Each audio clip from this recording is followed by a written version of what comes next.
नमस्कार दोस्तों, मैं हूं संजीव त्रिवेदी। दिल्ली में आज जमकर भड़ास निकाली गई है। चुनावी नतीजों के बाद कांग्रेस वालों की बैठक हुई है और कांग्रेस की बैठक में हरियाणा के चुनाव नतीजों को लेकर जिसके मन में जो था उसने अपनी अपनी बातें राहुल गांधी और मल्लिकार्जुन खड़गे कांग्रेस आलाकमान के सामने रखी। और जिस तरह से बातें रखी गई उसमें हार के मुजरिमों की पहचान की गई। नाम सार्वजनिक नहीं है पर जानते सब हैं। सीधे निशाने पर भूपेंद्र सिंह हुड्डा, दीपेंद्र सिंह हुड्डा बापू बेटे कह रहे हैं अपने ही कांग्रेस वाले इन दोनों को, और कह रहे हैं कि अगर हार हुई है हरियाणा में तो फिर इन दोनों की वजह से हुई है। देखिए, ऐसा होता है कि जब हार हो जाती है तो फिर कोई भी जिम्मेदारी नहीं लेता। जीत के लिए सब सेहरा बांधने के लिए तैयार हो जाते हैं। पर ऐसा है क्या? कांग्रेस पार्टी ने एक टेक्निकल टीम बनाई है तय करने के लिए कि आखिरकार ये जो आंतरिक घपलेबाजी की बातें हो रही हैं ये कितनी दुरुस्त है, कि कहीं जो योग्य उम्मीदवार थे उसके टिकट काट लिए गए, कहीं अपने ही उम्मीदवार के खिलाफ बागी खड़ी कर दिए गए। ऐसा हुआ है क्या? इंटरनल सबोटाज, इसे तय करना जरूरी है, क्योंकि अगर इसे तय करने के बाद फैसले नहीं लिए गए तो जाहिर है राहुल गांधी के लिए आगे की लड़ाई और ज्यादा मुश्किल हो जाएगी, क्योंकि आगे और भी बड़े इम्तिहान हैं। हरियाणा तो मान लीजिए 10 लोकसभा क्षेत्रों वाला राज्य है, लेकिन महाराष्ट्र से तो 48 लोकसभा सांसद दिल्ली आते हैं। इस बार वहां से 30 इंडिया गठबंधन को मिले भी थे, लिहाजा वहां की जिम्मेदारी इंडिया गठबंधन के ऊपर ज्यादा।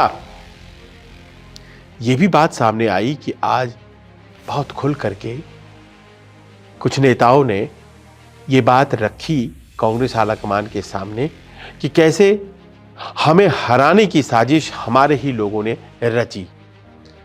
असंध एक जगह है करनाल में, वहां से कांग्रेस के उम्मीदवार थे शमशेर सिंह गोगी, कहा जाता है शैलजा गुट के थे। उन्होंने कहा 52,000 वोट हमें आए, 2,500 वोटों से मैं हार गया। लेकिन आप सोचिए, हमारे क्षेत्र में राहुल गांधी प्रचार करने आए और राहुल गांधी के मंच पर भूपेंद्र सिंह हुड्डा भी थे, और भूपेंद्र सिंह हुड्डा ने अपने भाषण में मेरा नाम ही नहीं लिया। यह संदेश चला गया कि मैं हुड्डा जी का प्रत्याशी तो हूं ही नहीं। वैसे उन्हें शैलजा कैंप के करीब माना जाता है। लिहाजा देखिए, ये जो 2,500 का मसला है ये कैसे हो गया, ये समझी जा सकती है बात। इस पर तो खूब बातें हो रही हैं कि ऐसी कई सीटें हैं जहां पर जो उम्मीदवार थे उन्हें उम्मीदवार बनाया ही नहीं गया, और जिन्हें बनाया गया वो बागियों से बहुत कम वोट लेकर के आए। तो भारतीय जनता पार्टी ने तो हराया, लेकिन वो इसीलिए क्योंकि अपनों ने हराया। कैप्टन अजय यादव दक्षिण हरियाणा से आते हैं। दक्षिण हरियाणा यानी कि हरियाणा का वो इलाका जो दिल्ली से लगा हुआ है, गुरुग्राम से शुरू होता है, गुरुग्राम के बाद रेवाड़ी, रेवाड़ी के बाद महेंद्रगढ़, और कुछ दूरी तक आप ये समझ लें कि भिवानी का भी हिस्सा और फरीदाबाद का भी। दक्षिण हरियाणा में जाट समुदाय ज़रा कम है और ये यादव बहुल इलाका कहलाता है। यहीं से आते हैं। रेवाड़ी की सीट से कैप्टन अजय यादव लालू यादव के समधी हैं। उनकी बेटी की शादी लालू यादव की बेटी से है। पिछली दफा बेटे चिरंजीव चुनाव जीत गए थे उसी सीट से जिस पर खुद कैप्टन अजय यादव 5 बार जीत चुके हैं। रेवाड़ी इस बार चुनाव चिरंजीव हार गए। बहुत गुस्से में थे, कह रहे थे कि आप दक्षिण हरियाणा की अनदेखी करते हैं। राज्य जो कांग्रेस नेतृत्व है उसने कभी दक्षिण हरियाणा की तरफ देखा ही नहीं, कैसे जीतते। हकीकत यही है कि दक्षिण हरियाणा की अधिकतर सीटें जो जाट गैर जाट की कहानी हुई उसमें चली गई भारतीय जनता पार्टी को। पर प्रश्न ये है कि ये जो नाराज़गी है कैप्टन अजय यादव की या फिर शमशेर गोगी की या इस तरह के नेताओं की, ये एक जगह बड़ी बात तो यहाँ ये भी निकल कर आ रही है कि हाथ में संविधान के प्रति लेकर के जिन वंचित समुदाय के अधिकारों की बात राहुल गांधी कर रहे थे, क्या उन वंचित समुदाय की तरफ से वोट कांग्रेस को दिया गया? प्रश्न ये है। और आंकड़ा हमारे पास ये कहता है कि जम्मू में सारी की सारी सीट्स जो कि सुरक्षित थी, वो सब की सब सीट भारतीय जनता पार्टी जीत गई। जम्मू से तो कोई चुनाव आयोग गया भी नहीं है शिकायत करने के लिए कि ये गड़बड़ हो गया। वहां अगर दलित समुदाय की सीटें भारतीय जनता पार्टी के पास चली गई तो क्या वजह है? वो जो नैरेटिव है, क्या कांग्रेस रहनुमा है दलित समुदाय की, वो फेल हो रहा है या फिर उससे ज्यादा स्ट्रांग नैरेटिव कांग्रेस के विरोधियों ने, खासतौर पर भारतीय जनता पार्टी ने देने में सफलता हासिल की है? मैं इस सवाल को उठाने की वजह आपको आगे बताऊंगा, लेकिन ऐसा हुआ है। सब की सब सीटें जम्मू संभाग की जो कि रिजर्व सीटें थीं, वो भारतीय जनता पार्टी के पास गई। अमूमन ऐसा होता नहीं था। हरियाणा भी चले आइए तो देखिए, यहां पर 90 में से 17 सीटें रिजर्व हैं दलित समुदाय के लिए, 17 आउट ऑफ 90। इसमें से 9 सीटें भारतीय जनता पार्टी ने जीती हैं, कांग्रेस ने 7 सीटें जीती हैं, 1 सीटें कहीं और नहीं। अब आप कल्पना करें, यह कैसे हो सकता है कि कांग्रेस से ज्यादा रिजर्व सीटें भारतीय जनता पार्टी जीत रही है, चाहे वो जगह जम्मू हो या फिर हरियाणा। आखिर कौन सी ऐसी बात है जो राहुल गांधी के बार बार संविधान के प्रति उठाने के बावजूद वो उस तरह से डिलीवर नहीं हो पा रही है जिस तरह से डिलीवर भारतीय जनता पार्टी कर रही है? हरियाणा में सब कैटेगराइजेशन किया गया, उपवर्ग बनाए गए, वर्ग में वर्ग। और ये आपको उदाहरण से ले बता रहा हूं कि संभावना बिल्कुल है कि ये पूरे देश में प्रयोग होगा।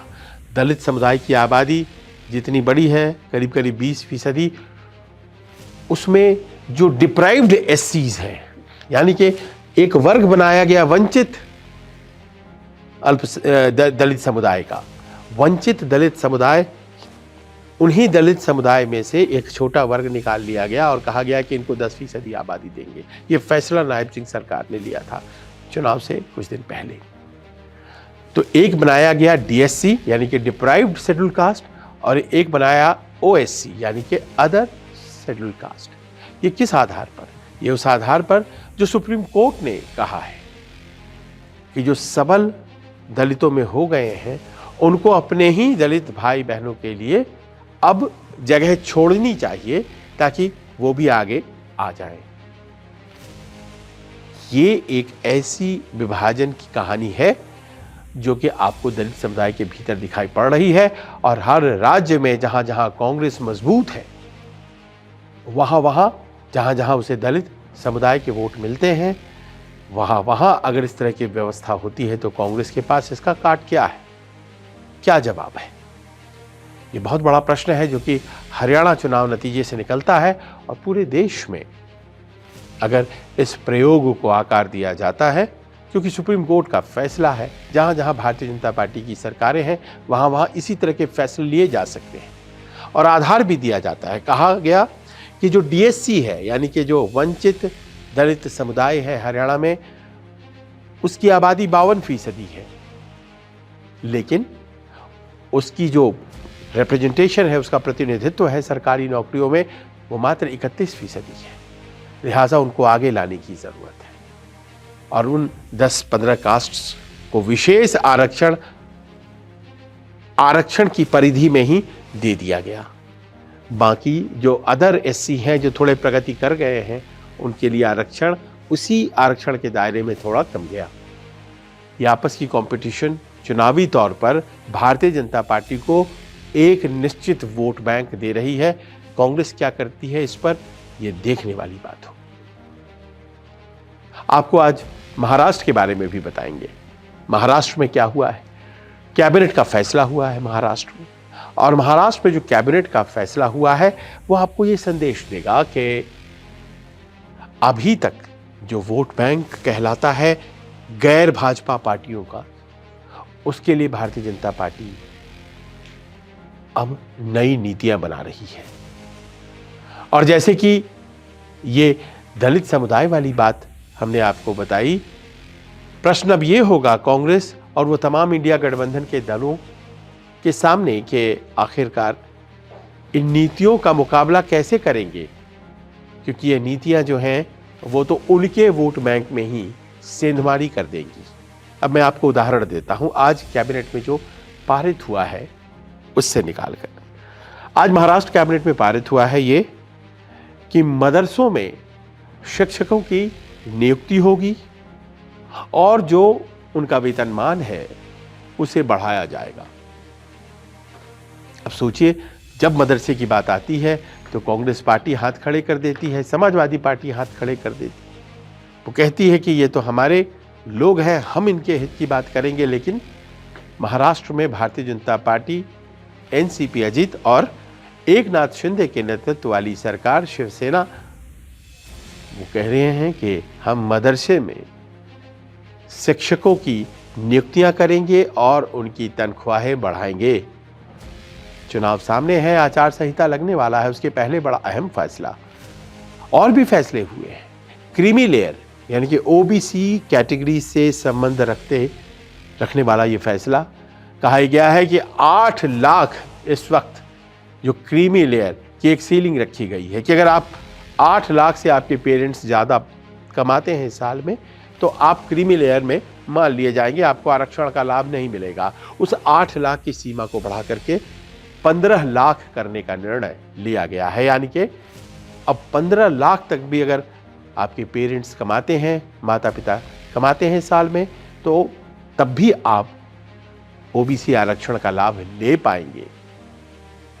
कितनी बड़ी एक डिसीजन है जो कि ओबीसी तक जाएगी और एक संदेश लेकर के जाएगी कि उनकी बेहतरी कौन सोच रहा है, कैसे काउंटर करेंगे इसे।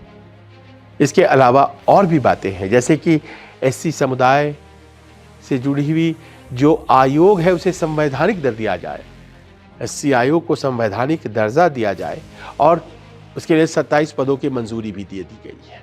ऐसे फैसले उस फैसले से अलग हैं जो कि पहले ही लिए जा चुके हैं, जैसे कि कल्याणकारी योजनाएं, महिलाओं के लिए लड़की बहन योजना। इन तमाम फैसलों के संदर्भ में चुनाव का घोषित होना और उसके बाद तैयारियां ये तय करेंगी कि एक नए सिरे से जरूरत पड़ेगी सोचने की एमवीए को, यानी कि महाराष्ट्र विकास आघाड़ी को, जिसमें कि उद्धव ठाकरे की पार्टी है, शिवसेना जिसमें कांग्रेस है और जिसमें शरद पवार की एनसीपी है। क्योंकि जो मुद्दे उनके थे उन मुद्दों पर ही सीधा प्रहार एनडीए के द्वारा, महाराष्ट्र में इसे महायुति कहते हैं, कर दिया गया है। और वो दिन दूर नहीं है जब इस तरह की नीतियां जो आपको दिखाई पड़ रही हैं हरियाणा और महाराष्ट्र में, वो पूरे देश में भारतीय जनता पार्टी की सरकारें लागू करेंगी। यूपी में कह दिया गया है इस बार बिजली का बिल नहीं बढ़ेगा। जाहिर है कि घोषणा सामने 10 उपचुनाव को ध्यान में रखते हुए की गई होगी योगी सरकार के द्वारा, लेकिन योगी सरकार आने वाले दिनों में और भी तो फैसले ले सकती है। तैयारी क्या है समाजवादी पार्टी और कांग्रेस की, क्योंकि नीतियों के आधार पर उसे लागू करने की क्षमता आज की तारीख में तो भारतीय जनता पार्टी के पास है। आप वादे कर सकते हैं, लागू तो नहीं कर सकते। लागू तो वही कर सकते हैं जिनके पास सत्ता है, पर नीतियों की बात तो तब होगी जब आपसी सहयोग के समझौतों पर मुहर लग जाएगी। अखिलेश यादव ने कहा है कि हम चाहते हैं कि गठबंधन कायम रहे, मित्रता दोस्ती कायम रहेगी। ये तब कह रहे हैं जब 10 में से 6 सीटें घोषित कर दिया गया है उत्तर प्रदेश में बाई इलेक्शंस के लिए समाजवादी पार्टी के द्वारा बिना कांग्रेस से कोई राय मशवरा किए। अब बच गई 4 सीटें। उन 4 सीटों में आप जानते हैं कि एक सीट कुंदरकी की शफीकुर रहमान बर्क के पोते जो सांसद बन गए हैं जियाउर रहमान बर्क, उनके द्वारा खाली की गई है। तो लिहाजा वो सिटिंग सीट तो उनके परिवार या उनके सहयोगी को जाएगी। तो बच गई 3। उसमें से कुछ ऐसी सीटें हैं जिस पर कि भारतीय जनता पार्टी जीतती ही जीतती है। क्या वो कांग्रेस को दी जाएगी? गाजियाबाद की दी जाएगी? अब प्रश्न ये है कि सहयोग का भाव अगर इस तरह से रहेगा तो फिर नीतियों के बारे में कब सोचेंगे? यहां तो एक दूसरे को गिराने के बारे में ही सोचेंगे, जैसे हरियाणा कांग्रेस के लोग आपस में ही एक दूसरे को गिराने के क्रम में बड़ा ही निर्णायक चुनाव हार गए। हरियाणा चुनाव देखिए इस मायने में बड़ा नहीं है कि वो एक बहुत बड़ा राज्य है, निर्णायक राज्य है, बल्कि इस मायने में बड़ा है क्योंकि यहां से वो जमीनी संदेश लोगों तक पहुंचता कि कांग्रेस अपने लोकसभा चुनाव की जीत को कंसोलिडेट कर रही है या फिर वो एक झटके में आया हुआ नतीजा था। भारतीय जनता पार्टी ने ये प्रयास किया, दिखाने का प्रयास किया। अभी तक 4 महीनों में ये दिखाया भी कि वो घबराई नहीं है। वो फैसले उसी तरह से ले रही है, विवादित फैसले भी ले रही है। हालांकि 2-3 बार कदम पीछे खींचने पड़े, लेकिन मंत्री हमारे वही हैं, विभाग भी उनके पास वही है, फैसले में तेवर भी वही है। भारतीय जनता पार्टी बस एक जीत का इंतजार कर रही थी और वो मौका कांग्रेस ने हरियाणा में उसे दे दिया। तेवर फिर से वही हो जाएंगे। उतने ही ऊर्जा और उतने ही आक्रोश के साथ आने वाले चुनाव में प्रवेश करेगी भारतीय जनता पार्टी, लेकिन इंडिया गठबंधन दिल्ली और उत्तर प्रदेश में मामला गड़बड़ाया हुआ है। समाजवादी पार्टी और आम आदमी पार्टी और कांग्रेस एक नहीं हो पा रहे हैं और लड़ाई मुश्किल दर मुश्किल होगी, क्योंकि इसके बाद अगले साल के चुनाव दिल्ली में, उसके बाद बिहार में, और ये ऐसे चुनाव हैं जो कि निर्णय करेंगे कि उत्तर प्रदेश के चुनाव और बंगाल के चुनाव की जब तरफ बढ़ा जाएगा साल 2026 और 2027 में, तो उस वक्त विपक्ष की दशा दिशा क्या रहेगी। अगर इन चुनावों में सफलता मिलती है तो ठीक, नहीं तो बड़ी मुश्किलें हो जाएंगी। और जो क्रूशल राज्य हैं पश्चिम बंगाल के और उत्तर प्रदेश के, इन चुनाव तक पहुंचते पहुंचते कहीं ऐसा ना हो कि साल 2029 की कहानी के शुरुआती चैप्टर्स लिखे जाने लगे। लिहाजा बहुत दूर है सब कुछ, आराम से फैसले लेंगे, एका करेंगे, समझौते करेंगे, बाद में कर लेंगे, इसका समय नहीं है। समय इस बात का है कि हरियाणा चुनाव में कांग्रेस की हार ने एक अपॉर्चुनिटी भारतीय जनता पार्टी को दिया है, जिसको वो कैपिटलाइज करेगी, इस्तेमाल करेगी। और क्या कांग्रेस अपने डैमेज को कंट्रोल कर पाएगी? क्या कांग्रेस के सहयोगी डैमेज कंट्रोल करने में उसकी मदद करेंगे? ये तमाम प्रश्न आज की तारीख में अब इंडिया गठबंधन वालों के सामने है। ऐसे में जबकि बस कुछ दिनों की बात है, महाराष्ट्र और झारखंड के चुनाव घोषित होने वाले हैं। कैसा लगा आपको ये न्यूज़ वीडियो? हमें अपने कमेंट्स के जरिए जरूर बताइएगा। नमस्कार।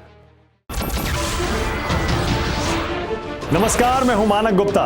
अगर आपको हमारा ये वीडियो पसंद आया हो तो इसे लाइक और शेयर जरूर करें, और हाँ, हमें सब्सक्राइब और फॉलो करना ना भूलें ताकि आप देश और दुनिया की कोई खबर मिस ना करें। तो जुड़े रहिए हमारे साथ और देखते रहिए News 24।